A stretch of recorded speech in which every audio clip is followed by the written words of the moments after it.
À mon avis, je ne vais pas me faire que des amis avec le sujet de la vidéo du jour parce qu'on va parler des exercices d'activation et des exercices de finition. Je suis sûr que vous êtes déjà tombé sur ces termes assez souvent. Ça se trouve que vous-même, vous utilisez ces termes et vous allez voir ce que j'en pense. Donc aujourd'hui, j'aimerais clarifier un petit peu les choses pour savoir si effectivement ça existe, les exercices d'activation et de finition.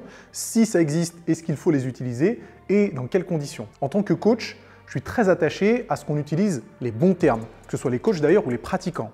Lorsque vous n'utilisez pas les bons termes, eh bien malheureusement, ça peut transmettre de fausses idées et entretenir certaines idées reçues. J'en ai parlé dans l'une de mes précédentes vidéos avec les termes comme galber, affiner, je ne sais quoi, trouvez ce que vous voulez sur les muscles. Ça, c'est des termes qui n'ont pas vraiment de fondement, hein, et lorsqu'ils sont mal utilisés, peuvent entretenir des idées reçues. Donc, est-ce qu'il est possible réellement d'activer et ou de terminer un muscle pendant une séance de musculation?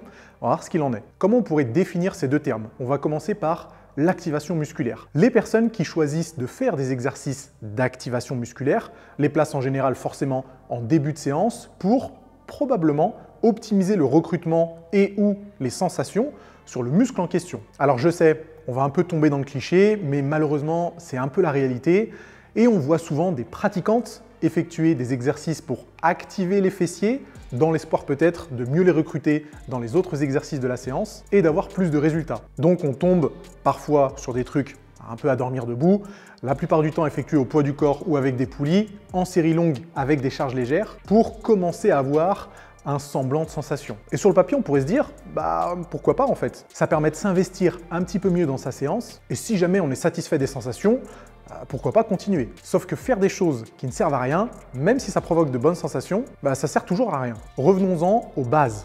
Est-ce qu'un muscle peut être activé ou désactivé? La réponse, elle est claire, nette et précise, c'est non. Un muscle est toujours activé, il est toujours prêt à se contracter.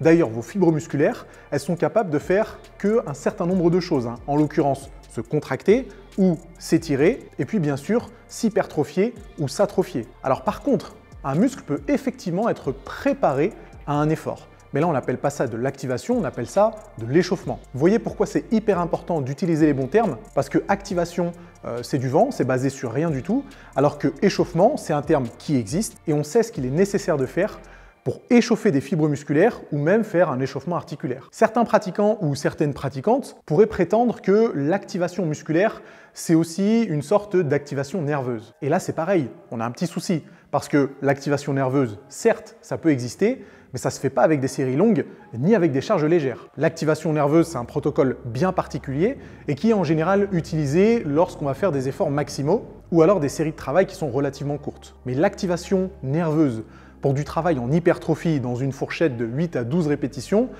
ça n'a pas beaucoup de sens non plus. Vous remarquerez que l'activation musculaire, ça ressemble un tout petit peu à de la pré-fatigue. Pour ceux qui ne connaissent pas la pré-fatigue, c'est une technique d'intensification qui consiste à commencer par un exercice d'isolation, un exercice monoarticulaire, avant d'enchaîner avec un exercice composé, donc un exercice polyarticulaire. Par exemple, si vous travaillez les quadriceps, la pré-fatigue consiste à faire du leg extension, donc qui est un exercice d'isolation, enchaîné directement avec par exemple du hack squat, qui est un exercice polyarticulaire. Selon ceux qui utilisent cette méthode d'intensification, la pré-fatigue consiste à améliorer le recrutement musculaire sur l'exercice polyarticulaire, en pré-fatiguant justement le muscle en question. Sauf que ça aussi, malheureusement, ça n'a pas de fondement scientifique. D'ailleurs, je vous mets une petite étude dans la description pour les plus curieux d'entre vous, mais la conclusion de cette étude, c'est qu'il n'y a pas de différence entre un protocole de pré-fatigue, c'est-à-dire exercice d'isolation qui précède un exercice composé, avec un format plus classique où les deux exercices seraient dissociés. Donc la pré-fatigue, ça ne fonctionne pas, et on pourrait extrapoler en disant que l'activation musculaire, c'est un peu de la perte de temps, à moins que vous appeliez ça de l'échauffement musculaire. Et à partir de là, c'est cohérent, mais il faut le faire d'une certaine façon. Malheureusement, il n'y a aucune étude scientifique qui parle de l'activation musculaire. Et c'est pas surprenant parce que c'est un terme qui n'existe pas encore une fois. Et en fonction des personnes à qui vous vous adressez, la définition de l'activation musculaire peut être très différente. Certains vont vous dire que c'est justement pour préparer le muscle à l'effort, donc c'est de l'échauffement. D'autres encore vont parler d'amélioration des sensations, d'amélioration du recrutement, mais ça on l'a vu avec la pré-fatigue, c'est un peu du vent. Et d'autres pratiquants encore ne savent pas forcément pourquoi ils le font, c'est devenu un petit peu une habitude. Et là on pourrait limite parler de préparation mentale entre guillemets. Avant de continuer les amis, je vous en parle jamais, peut-être que vous n'êtes même pas au courant, mais vous savez que j'ai 2 salles de sport à Lyon. Donc ce message s'adresse aux Lyonnais. Si vous cherchez une salle de sport, il y a VO2 Max qui peut vous accueillir et le Gymnase, là où je tourne mes vidéos. Les deux salles de sport sont très différentes. VO2 Max, l'accès est libre. Vous pouvez y aller quand vous voulez pour vous entraîner comme dans n'importe quelle autre salle de sport. Ici, le gymnase, c'est un peu différent puisque c'est basé sur le coaching personnalisé. Et d'ailleurs, actuellement, il n'y a aucun client qui s'entraîne, c'est pour ça que je peux filmer cette vidéo. Donc que vous recherchez une salle classique dans laquelle vous entraînez avec du bon matériel, une bonne ambiance et un super tarif, allez à VO2 Max. Si vous voulez vous faire coacher, atteindre vos objectifs le plus rapidement possible et accessoirement vous faire surveiller par Nassim dans un coin de la salle, venez au gymnase. Vous avez le lien des deux sites dans la description. Vous savez que maintenant on est inondé de grosses chaînes de salles de musculation. Mes salles de sport sont indépendantes. Je sais que c'est rare aujourd'hui, donc faites un geste pour le commerce local et abonnez-vous dans l'une de mes deux salles. Je pense que là, certains d'entre vous vont me tomber dessus en me disant « Ouais, mais si ça améliore mes sensations, bah, c'est que ça sert à quelque chose. » Il faut que vous fassiez très attention avec ce terme-là. Améliorer les sensations. Parce qu'encore une fois, c'est quelque chose de très abstrait. Améliorer les sensations pour moi, ça ne veut pas dire la même chose qu'améliorer les sensations pour vous. Et l'amélioration des sensations, c'est quelque chose qu'on ne peut pas mesurer. On ne sait pas si effectivement ça va se transformer par un meilleur recrutement musculaire et donc sur le long terme de meilleurs résultats. C'est pas parce que votre muscle brûle plus ou que vous avez l'impression de mieux le sentir qu'effectivement les fibres musculaires sont mieux recrutées. Alors évidemment, il y a toujours un petit lien. Si vous faites un exercice pour les pectoraux et que vous sentez les triceps, là, effectivement, il y a peut-être un souci. Mais ce n'est pas parce que vous sentez les pectoraux sur un exercice pour les pectoraux que votre recrutement musculaire sera au top du top. Il y a plein de choses qui peuvent expliquer de bonnes sensations. La fourchette de répétition, les temps de récupération, les tempos d'exécution, votre forme du jour, votre état de stress. C'est une donnée trop abstraite et qui varie beaucoup trop en fonction des individus pour être prise de manière cohérente. Donc concrètement, ça veut dire quoi? Est-ce qu'il faut arrêter de faire des exercices d'activation? Déjà, il faut arrêter de les appeler comme ça. Vous pouvez continuer à faire les exercices que vous considérez comme étant des exercices d'activation, mais intégrez-les à votre séance en tant qu'exercice, avec des variables qui sont bien contrôlées. C'est pas interdit de commencer une séance pour les fessiers par exemple, ou pour les deltoïdes ou pour les pectoraux, avec un exercice d'isolation, donc monoarticulaire, et avec du coup des charges relativement légères. Ça rentre dans une programmation d'entraînement. Et ça peut être une bonne approche, parce qu'en fonction des groupes musculaires et de votre expérience, on pourrait partir du principe que certains exercices d'isolation seraient intéressants pour vous. Petit exemple. Si demain, j'ai un client qui vient me voir pour du coaching personnalisé et qui me dit « Nassim, j'ai les pectoraux en point faible. J'ai beaucoup de mal à les développer et c'est peut-être dû à son exécution et ou sa morphologie. » Pour ce type de client, effectivement, j'aurais tendance à recommander un exercice d'isolation, de préférence un exercice à forte tension de contraction, comme de la poulie vis-à-vis, et en plus de ça, effectué en série relativement longue, c'est-à-dire de 12 à 20 répétitions. Les exercices à forte tension de contraction sont plus faciles à maîtriser, même s'ils sont moins efficaces pour l'hypertrophie. Au moins une personne qui a un point faible sur ce groupe musculaire arrivera à accumuler du volume d'entraînement, et puis au bout de quelques semaines ou quelques mois, une fois qu'il aura fait les progrès nécessaires, il pourra modifier encore une fois son programme pour y intégrer des exercices polyarticulaires en début de séance. Et c'est pareil pour tous les groupes musculaires. Si jamais vous êtes une femme, que vous avez envie de développer vos fessiers, mais que vous considérez que c'est un point faible, alors effectivement, il peut être cohérent de commencer votre séance par un exercice à forte tension de contraction. Quel est le meilleur exercice à forte tension de contraction pour les fessiers? C'est le hip thrust. Et le hip thrust, si vous n'étiez pas au courant, c'est un exercice d'isolation, c'est pas un exercice polyarticulaire. Donc en réalité, vous faites déjà un exercice d'activation si vous commencez par le hip thrust en début de séance. Donc vous pouvez arrêter de mettre un élastique autour de vos genoux, de faire la grenouille ou le canard ou je ne sais pas quel animal dans votre salle de sport et commencer par des vrais exercices qui vont réellement vous permettre de progresser. Mais je savais déjà que c'est pas en faisant 3 séries de marche du crabe que je vais avoir des fessiers comme ça. Ah, c'est ça le crabe que je cherchais. Putain. Mais est-ce que tu penses que si jamais tu n'avais pas utilisé ces exercices d'activation, en l'occurrence sur la machine adducteur, est-ce que tu penses que tu aurais eu le même recrutement sur les exercices suivants? Oui, je pense que j'aurais eu le même, mais en fait, si tu veux, moi j'ai commencé à faire de l'activation bien avant de devenir coach ou de m'intéresser de manière très poussée à ça. Et du coup, ça a été juste le déclencheur qui a fait qu'après, je me suis intéressée à la connexion et tout ça. Mais oui, je sais que c'est pas parce que tu sens pas le muscle qui travaille pas. Moi, tu vois, ce qui me dérange un peu, c'est que certains utilisent les exercices d'activation, d'une part sans savoir ce que c'est, si ça existe vraiment, et d'autre part pour masquer leurs lacunes techniques sur les autres exercices.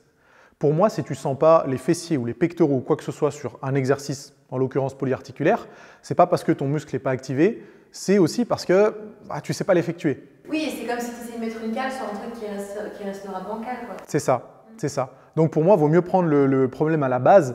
Si tu ne sens pas les fessiers ou n'importe quel exo sur tel exercice, il vaut mieux apprendre à l'effectuer plutôt que... Pourquoi est-ce que tu dis pas ça dans la vidéo? Bah là, ça enregistre, donc je pense que ça sera dit. Peut-être que je le garderai au montage. Non, mais c'est vrai que ça, tu pourrais le rajouter parce que ça peut être vraiment intéressant. Parce que c'est bien d'être incisif et tout, mais il faut donner peut-être un petit peu plus de précision, tu vois, pour que les gens puissent savoir pourquoi tu penses ça sur l'activation des fessiers, par exemple. Je m'en occupe. Heureusement que tu es là. Tu peux le dire devant la caméra. Mais là, ça enregistre toujours. Hein. Pour moi, l'activation musculaire, en fait, c'est un peu un cache-misère. Étant donné que ça ne va pas forcément améliorer le recrutement musculaire des exercices suivants, pour moi, l'activation musculaire, c'est surtout utilisé par les pratiquants ou les pratiquantes qui ont tout simplement du mal à gérer la technique des exercices qu'ils n'arrivent pas à ressentir. Lorsqu'on n'arrive pas à ressentir un exercice, lorsqu'on n'a pas de bonnes sensations sur un exercice, on ne rajoute pas un exercice d'activation ou de pré-fatigue avant, on fait le boulot pour apprendre réellement comment s'exécute cet exercice. Ça peut passer par une modification de votre placement, une modification des autres variables comme le nombre de répétitions, le tempo d'exécution. Ça peut passer par un changement de matériel. Tout ça pour dire que l'activation, pour moi, c'est juste un cache-misère. Et les cache-misères, ça a toujours été des solutions à court terme, c'est même pas des solutions d'ailleurs. Mais si vous voulez perdurer dans ce sport et progresser continuellement, vous avez tout intérêt à travailler l'exécution des exercices qui posent problème pour la maîtriser définitivement. C'est un peu mieux là. Oui. Merci Amanda.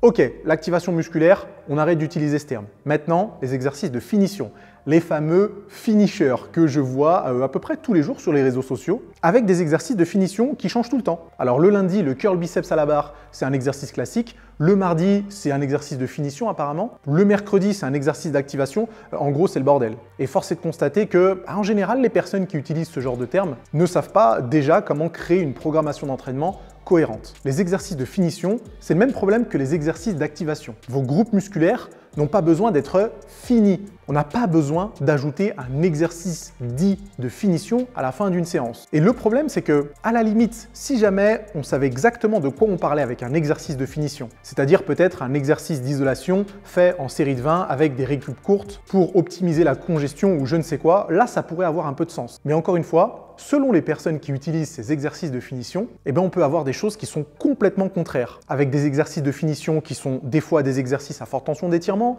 des fois des exercices à forte tension de contraction, des fois qui sont faits en série longue, des fois en série courte, des fois avec un tempo lent, des fois avec un tempo rapide, c'est le bordel. Et vous savez pourquoi c'est le bordel? Parce que les exercices de finition n'existent pas. Le dernier exercice de votre séance, c'est exactement comme les exercices d'activation et le premier exercice de votre séance, doit être traité avec autant de sérieux que tous les autres exercices. Dans votre programme d'entraînement, vous finissez votre séance deltoïde par un exercice d'isolation effectué en série longue, soit si jamais c'est le choix que vous avez fait et que ça rentre dans une programmation d'entraînement cohérente, jusque-là, tout va bien. Par contre, si après avoir fait tous vos exercices, vous rajoutez un exo de finition pour je ne sais quelle raison, là, malheureusement, non seulement vous perdez votre temps, mais encore pire, c'est que vous rajoutez du stress et vous savez que le stress, il faut pouvoir en récupérer. Et si vous rajoutez du stress tous les jours de la semaine avec des exercices d'activation et ou des exercices de finition, il y a un moment où vous ne pourrez plus récupérer de manière optimale de ce stress et où forcément votre progression sera ralentie. Vous voyez un petit peu ce que ça peut provoquer d'utiliser ce genre d'exercice? Alors on peut se demander comment terminer une séance de musculation. On peut faire effectivement quelque chose, pas sur le dernier exercice, mais sur la dernière série du dernier exercice. On peut faire ce qu'on appelle un back-off set. Un back-off set, c'est quelque chose qui existe depuis des décennies. Et back-off, en anglais, on pourrait traduire ça par reculer. En gros, le back-off set, c'est une série où vous allez réduire la charge de travail, où vous n'allez pas jusqu'à l'échec musculaire, juste pour accumuler encore un petit peu de volume d'entraînement sans forcément accumuler de la fatigue nerveuse articulaire ou musculaire. D'ailleurs, un back-off set peut être effectué à la fin de chacun de vos exercices de votre séance. C'est pas quelque chose que je recommande forcément. Et pour moi, les back-off sets sont cohérents que si vous avez travaillé avec une fourchette de répétition assez courte sur l'exercice en question. Petit exemple, vous faites 4 séries de 6 au développé couché, peut-être que la 5e série peut être un back-off set et que vous travaillez sur une fourchette un peu plus longue, comme 12 à 15 répétitions sans aller à l'échec. Ça, c'est cohérent, ça existe. Mais un exercice de finition, c'est non. Pourquoi ça me tient autant à cœur que les bons termes soient utilisés en musculation, aussi bien de la part des coachs que de la part des pratiquants. Déjà, si vous êtes coach et que vous utilisez activation, finition, je suis désolé, mais c'est un peu la honte. Et révisez vos cours. Par contre, si vous êtes pratiquant, que vous utilisez activation ou finition, là forcément, c'est pas de votre faute, parce que vous l'avez sûrement entendu quelque part. Si vous voyez cette vidéo, arrêtez d'utiliser ces termes. Une séance de musculation, c'est une séance de musculation. Il n'y a pas besoin d'activer quoi que ce soit. Il n'y a pas besoin de finir quoi que ce soit. On en reste avec les recommandations classiques qui existent depuis des années.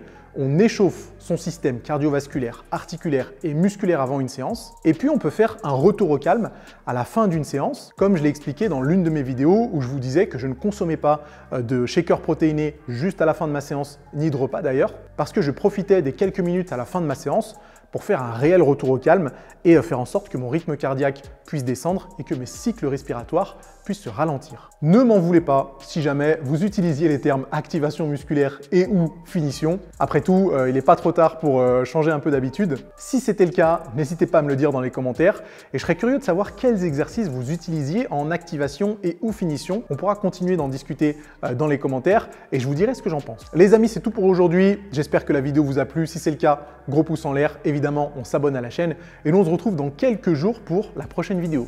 À plus.